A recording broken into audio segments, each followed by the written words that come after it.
예, 화요일 묵상의 시간입니다. 하나님이 보내신 사명의 삶이 힘이 되는가, 짐이 되는가? 하나님이 보내신 사명의 삶이 힘이 되는가, 짐이 되는가? 자, 이런 제목으로 오늘 묵상 또 함께 나누겠습니다. 저저 우리는 하나님께서 가나안으로 보내신 거룩한 백성들이 최고의 정점을 찍고 도약해야 되는 그런 시기에 오히려 하나님과의 관계가 다 끊어질 만큼 되는 그 이유가 바로 레위인들, 하나님의 뜻을 지키고 가르치고 인도해야 될 사람들이 보내받은 사명의 자리를 떠나거나 또는 그 사명의 자리가 사욕의 자리가 되게 하는 것 때문이다라는 사실을 묵상해 보았습니다. 오늘 이 시대를 살아가는 모든 백성들 또한 이 시대 속에 보내받은 열방의 제사장이요 거룩한 백성으로서의 사명이 있고, 특별히 각 교회 속의 목사와 리더들은 그 사명을 맡아 성도들을 사명의 길로 바르게 인도해야 될 레위인과 같은 그런 사명이 있다고 볼 수 있는데, 그래서 이 시대 교회들과 목사, 리더들의 관심이 어디에 많이 있는지를 보면 그 시대의, 그 교회의 그 영적인 상태를 알 수 있다고 했습니다.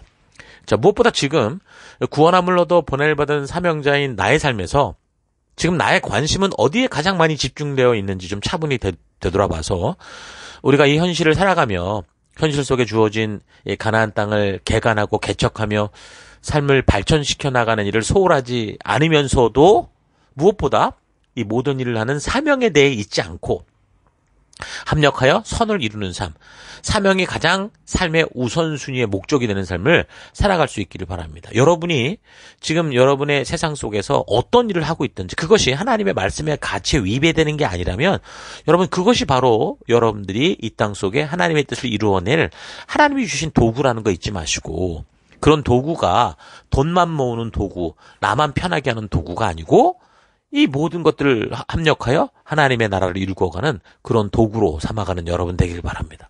교수가 됐든 의사가 됐든 건축가가 됐든 무엇이 됐든 간에 여러분들 그런 일들 가운데 주신 이 거룩한 가치를 향해 살아가는 여러분 되기 바랍니다. 하나님의 나라가 온 열방에 퍼져가는 아주 중요했던 시기에 왜 레인들은 자신의 사명을 잃어버렸고 또한 성도들은 어떻게 삶을 살았는지 또 17장부터 보여준 이 본문의 사건들을 통해 우리가 본격적으로 좀 살펴봤으면 좋겠습니다. 이제 먼저 우리가 기억해야 될 것은 하나님의 공동체는 하나님의 법도와 규례대로 순종해야 바르게 돌아가는 공동체다라는 거예요. 유람선이 아니라 마치 군함 같아서 각자가 맡은 것들에 대해서 각자가 바르게 충실하지 않으면 결국 그 군함은 어떻게 돼요? 표류하게 되죠. 적의 공격을 받거나 자기들끼리 자중질환이 일어나서 표류하는 인생, 무너지는 인생이 되는 겁니다. 그래서 우리가 지금 살피는 모든 내용들에 대한 바른 분별은 바로 이 신의 산에서 주신 하나님의 법도와 규례가 전해주는 그 가치, 하나님의 의도를 기준으로 분별해야 된다는 것 잊지 마십시오. 자, 먼저 첫 번째 이야기는 미가라고 하는 사람이 집에서 우상을 만들고 제법 갖춘 신전을 만들고 살다가 지나가는 레위인을 고용을 해서 자기 집에 있는 그 제단의 개인 제사장으로 삼는 그런 이야기로 시작이 됩니다. 자, 이 부분을 읽을 때 하나님의 법도와 규례가 어떤 것이었는지를 잘 기억하고 또 본문의 내용 속에 어떤 상황들이 벌어지고 있는지를 그렇게 알 수 있는데, 그렇지 않으면 이 내용 자체가 무슨 이야기인데 이게 도대체 뭐지? 라고 헷갈릴 수도 있습니다. 17장 2절부터 읽어드리겠습니다. 에브라임 산지에 미가라 이름하는 사람이 있더니 그의 어머니에게 이르되 어머니께서 은 1,100을 잃어버리셨으므로 저주하시고 내 귀에도 말씀하셨더니 보소서 그 은이 내게 있나이다. 내가 그것을 가져갔나이다 하니 그의 어머니가 이르되 내 아들이 여호와께 복받기를 원하노라 하니라. 미가가 은 1,100을 그의 어머니에게 도로 주매 그의 어머니가 이르되 내가 내 아들을 위하여 한 신상을 새기며 한 신상을 부어 만들기 위해 내 손에서 이 은을 여호와께 거룩히 드리노라. 그러므로 내가 이제 이 은을 너에게 도로 주리라. 미가가 그 은을 그의 어머니에게 도로 주었으므로 어머니가 그 은 200을 가져다 은장색에게 주어 한 신상을 새기고 한 신상을 부어 만들었더니 그 신상이 미가의 집에 있더라. 그 사람 미가에게 신당이 있으므로 그가 에봇과 드라빔을 만들고 한 아들을 세워 그의 제사장으로 삼았더라. 여러분, 이 부분을 읽다 보면 도대체 지금 무슨 소리를 하는 거야? 라고 헷갈릴 수 있어요. 이게 무슨 얘기지? 헷갈릴 수 있는데, 사실 그게 정상적으로 이 본문을 읽은 게 맞아요. 그러니까 여러분이 정상적이라면 그렇게 이게 헷갈려야 돼요. 이 본문은 현재 이 사사시대가 어떤 상태인지를 정확히 보여주는 그런 내용이거든요. 근데 이게 무슨 소리인지 모르겠다는 이 정상적인 이 본문의 읽기를 하려면 전체적으로 지금 이 역사가 어떻게 흘러가고 있는지를 잘 파악하고 잘 따라 읽어가야 이 안에서 야, 뭐가 좀 이상한데? 라는 걸 파악할 수 있다는 거죠.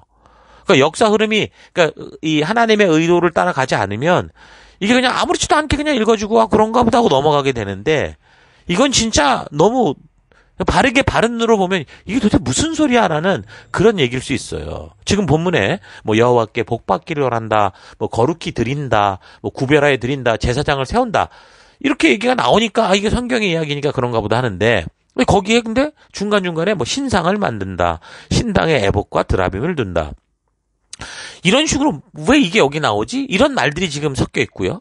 또 어머니의 돈을 훔친 아들이 어머니께 솔직히 말하며 돈을 내놓으니까 여호와께 복을 받아라 이렇게 얘기를 하는 거예요. 여러분 이 부모님들이 잘못하는 것 중에 하나가 이런 거잖아요. 아이들이 잘못할 때 너무 과하게 이렇게 막 징벌을 하고 이러는 것도 문제인데 또 하나는 애들이 분명히 잘못했는데도 그냥 유야무야 넘어가는 거. 이거 굉장히 문제 아닙니까? 여기서 좀 그런 모습을 볼 수 있어요. 자기가 훔친 걸 주니까 여호와께 복 받아라 이렇게 하다가 또 잃었다 찾은 돈이니까 이 돈 가지고 내가 너를 위해서 신상을 만들겠다 이렇게 합니다. 그래서 이거는 여호와께 거룩하게 구별하여 드리겠다.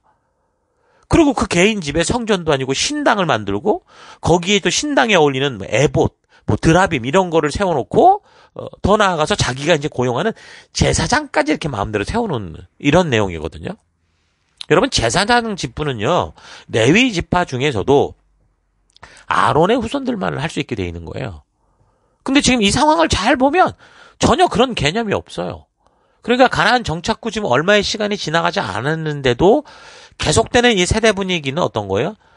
지금 말씀의 바른 뜻도 모르고 하나님의 의도도 모르고 이미 세속화되고 변질되어서 하나님의 온전한 그 의도, 그걸 많이가 아니라 거의 잊어버리고 종교화된 그런 삶을 살아가고 있구나라는 걸 볼 수 있는 거죠.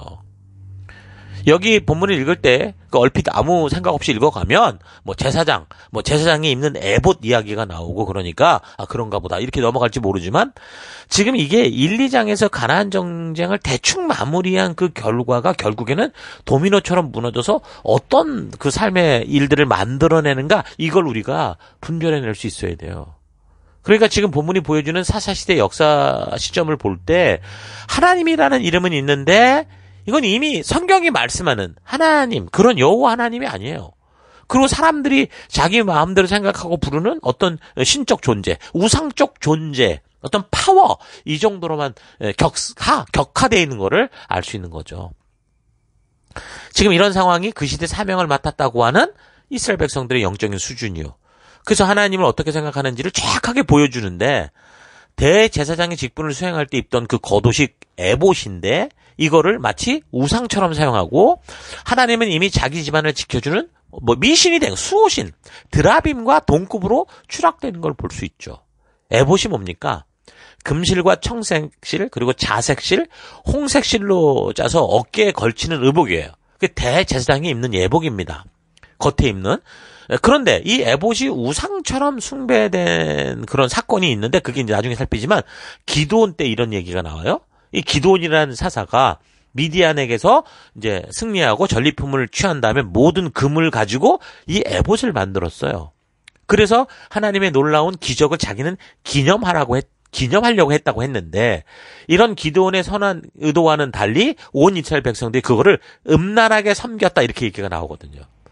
자, 그러니까 이런 분위기가 단지 그 기드온 때 생긴 게 아니고 이미 이 본문의 사건이 보여주듯이 사사시대의 이 시작 초기부터 이렇게 영적으로 분별력이 없고 말씀의 의도에서 벗어나 하나님을 우상화시키는 그런 삶, 하나님이 주신 이 제사장의 옷조차도 우상으로 만들어가는 그런 분위기였다. 종교적인 분위기, 미신적인 분위기였다라는 걸 알 수 있는 거죠. 이 드라빔이라는 거 여러분 기억하십니까? 그 야곱이 하란에서 그 삼촌 라반을 피해서 가나안으로 도망올 때 그의 아내였던 라헬이 아버지 집안의 그 우상 드라빔을 훔쳐왔었거든요. 자, 그러니까 드라빔은 오랜 세월 속에서 그 가정의 어떤 수호신상처럼 일반화된 미신인 거죠. 고대로부터 근동 지방의 각 가정에서 숭배되던 우상, 그게 이제 드라빔이었거든요. 나중에 선지서를 참고하면요. 에스겔은 바벨론 왕이 점칠 때 이 드라빔을 사용했다라는 걸 얘기를 해줍니다. 그리고 스가랴 선지자는 이 드라빔에서 거짓 예언이 발생했다. 그런 식으로 지적을 해요. 자, 그러니까 이 드라빔은 뭐라는 거예요? 미가라는 사람이 세운 제사장이 점을 치는데 사용할 수 있도록 만든 거다. 이렇게 볼 수 있는 거잖아요. 이건 진정한 하나님의 뜻을 아는 일과는 무관한 거예요. 에? 이 애복 같은 것을 하나님이 만들라고 한 것과 그 드라빔을 갖다 붙여놓고 도대체 뭘 했다라는 걸까요? 이런 시대였다라는 거예요. 그러니까 지금 보여주는 본문의 사건들 속에서 뭔가 어떻게 보면 굉장히 그 시대 사람들이 종교적이고 뭐 하나님을 찾는 것 같은데 실제로는 이게 전부 자기들이 생각하는 신, 자기들을 축복하고 자기를 지켜줄 그런 신, 그런 사제, 그런 목사들을 찾고 있었다 그 말인 겁니다. 왜 이런 상황이 되었을까요? 또 어떤 면에서 다르게 생각해보면 이들이 그래도 이런 식으로라도 종교적이고 제단을 쌓고 뭐 제사장을 찾을 이런 정도라고 한다면 야 그러면 바르게 말씀을 교육했다면 온전하게 될 수도 있지 않을까? 뭐 이렇게도 생각해 볼 수 있어요. 자 어쨌든 그러나 어떤 이유에서든 하나님의 말씀에 대한 바른 교육이 없으니까 백성들이 신을 찾는 종교성은 가지고 있으나 하나님이 아닌 미신을 만들고 있었던 거죠. 그리고 하나님의 성전을 받들고 말씀을 가르치게 바르게 가르쳐야 될 이 레위인들도 가이드들이 사람들이 믿는 미신이나 지키는 존재가 됐다라는 거예요. 자기들이 고용한 사람들이 원하는 대로 우리 교회가 원하는 우리 교회 성도들이 교인들이 원하는 대로 그 교회의 제사장 목사로 취직해서 그 각 개인의 복을 빌어주고 그러니까 어떻게 보면 개인 직속 무당 같은 역할을 하고 있었다라는 걸 볼 수 있는 거죠.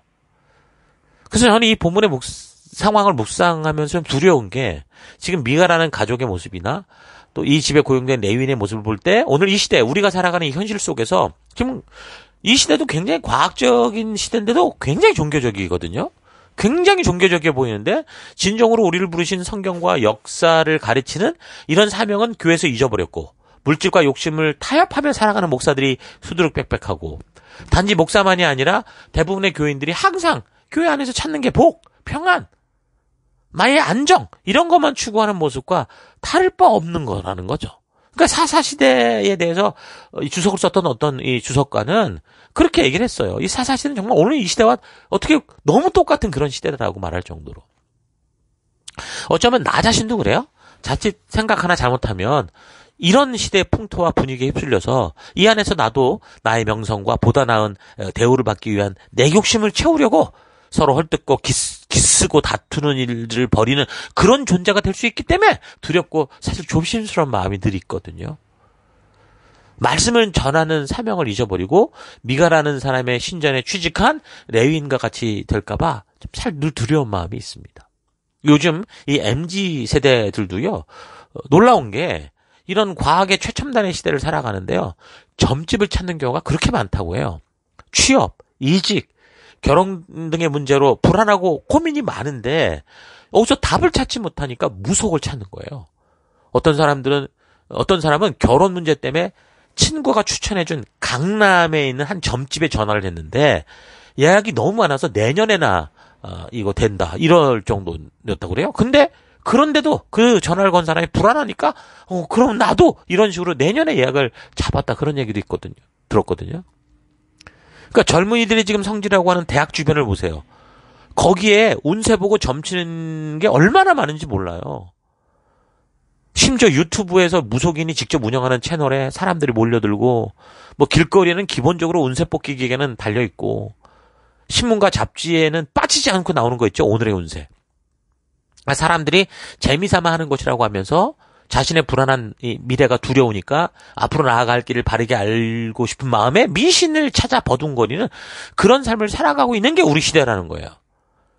점집의 무당들이 그래서 목사들한테 교인들 좀 단속하라고 그런 얘기를 한다니까요. 장로들, 권사들 좀 잘 교육해서 여기 오지 말게 하라는 식의 비아냥거린 충고를 듣는 시대가 현재 우리가 살아가고 있는 시대입니다. 사람들은 이 최첨단 과학의 시대라고 하면서 우주에 사람을 보내는 시대라고 하면서 이 나이 먹은 사람만이 아니라 심지어 MZ세대들로부터 모든 세대들이 다 이 땅에서 살아가야 되는 목적과 이유를 알고 싶어서 무속의 힘을 빌려서라도 찾으려고 발버둥 치고 있는 시대인 거죠. 자, 그런데 그래서 하나님이 이 어둠 속에 살아가는 이 사람들에게 그들의 존재의 이유와 나아갈 길과 삶의 목적을 알게 할 수 있도록 그래서 레위 지파, 성도, 교회, 목사를 보내신 건데 우리를 창조하신 하나님께로 나아갈 길을 알게 하고 그 길을 비추어야 되는 목사들이, 리더들이, 교인들이 하나님의 뜻대로 말씀이 중심이 되도록 가르치는 게 아니라 세상과 똑같이 쉬운 길을 찾고 있는 일이 너무 많죠. 교회당에 모여서 하나님의 뜻을 알아야 되는 예배, 하나님의 뜻이 선포되는 강단에서 하나님의 말씀은 신앙생활의 양념 정도로만 취급을 하는 거예요. 그러니까 길 필요도 없어요.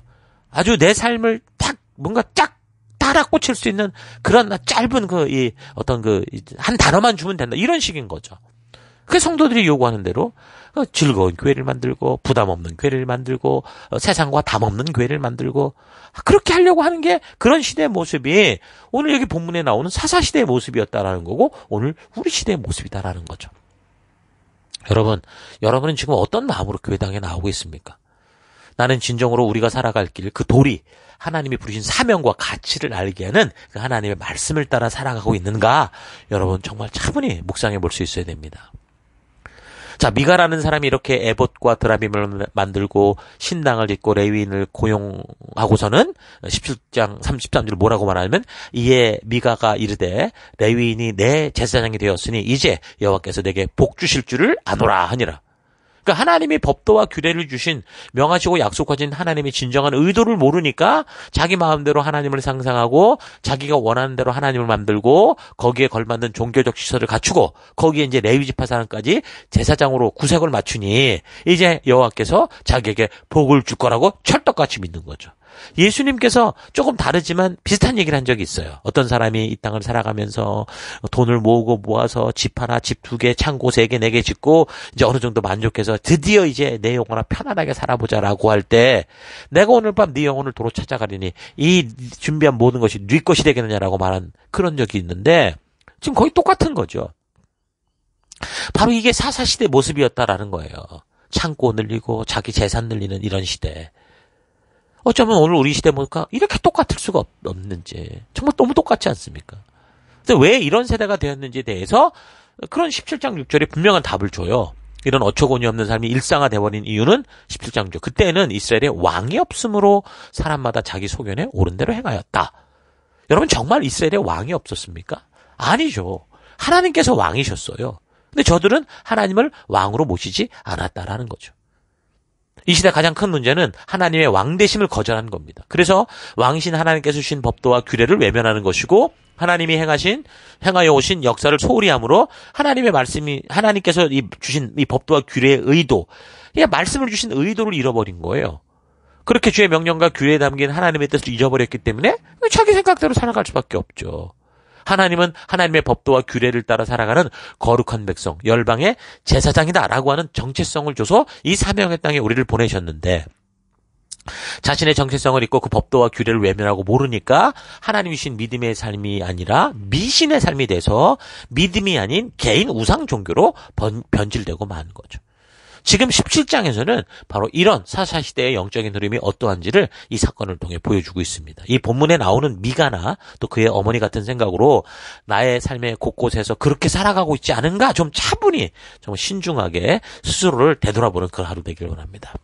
자, 오늘 하루 나는 지금 내가 살아가는 이 삶의 곳곳에서 열방의 제사장이요 거룩한 백성의 사명을 가지고 보냄을 받았다라는 것을 인식하고 그 정체성에 맞는 빛을 밝히는 삶을 살아가고 있는지 아니면 하나님이 보내신 그 사명과 정체성을 잊고 오늘 본문의 미가처럼 뭔가 종교성은 있으나 하나님을 내 마음대로 해석하고 그래서 내 생각과 느낌에 옳은 대로 살아가고 있지는 않은가 좀 되돌아보기 바랍니다. 사명의 땅 가나안의 주인이 되어 이제 비로소 최고의 도약을 이룰 수 있는 이때 무엇이 순식간에 이 사명의 백성들을 이렇게 만들고 말았을까?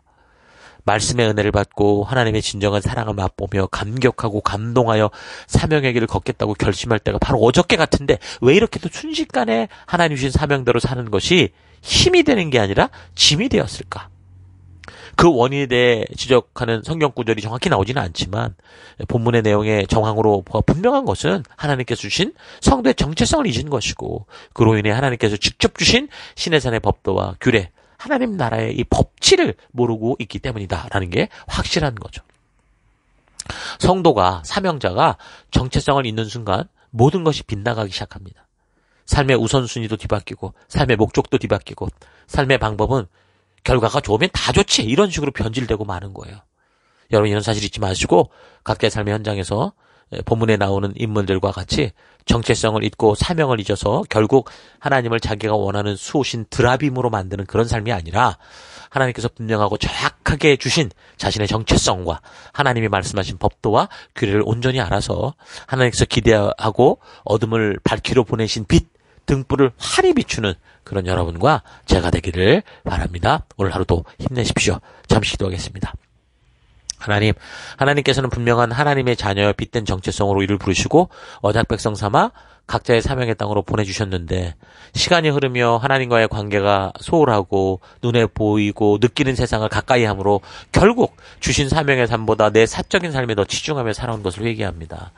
사람은 돈보다 살아야 될 이유가 있을 때 진정한 힘을 얻는 존재인데 하나님께서 주신 살아야 될 이유, 이 사명대로 사는 성도의 삶이 힘이 되지 않고 짐이 되고 있지 않는지 나를 되돌아보고 내가 이 땅에 존재하여 살아야 될 이유인 이 사명으로 힘을 얻고 나아갈 나아갈 바를 향해 기쁨으로 나아가는 내가 되길 원합니다. 사명을 잊는 순간 방향을 잃고 표대를 향한 삶이 아니라 아무 곳이나 기분 따라가도 그곳이 목적인 것 같은 지옥 같은 삶이 된다라는 거 잊지 않고 하나님이 나를 이곳에 있게 하신 이 귀한 사명 항상 잊지 않고 되새기는 그런 내가 되길 원합니다. 그런 길 걷기 원합니다. 하나님이 주신 이 사명의 삶이 내게 힘이 되기 원합니다. 짐이 되는 게 아니라 힘이 되어 오늘 하루하루를 살아갈 이유가 되는 그런 하루 되길 원합니다. 그 길로 이끄시고 인도하신 하나님 감사드리고 예수님 이름으로 기도했습니다. 아멘.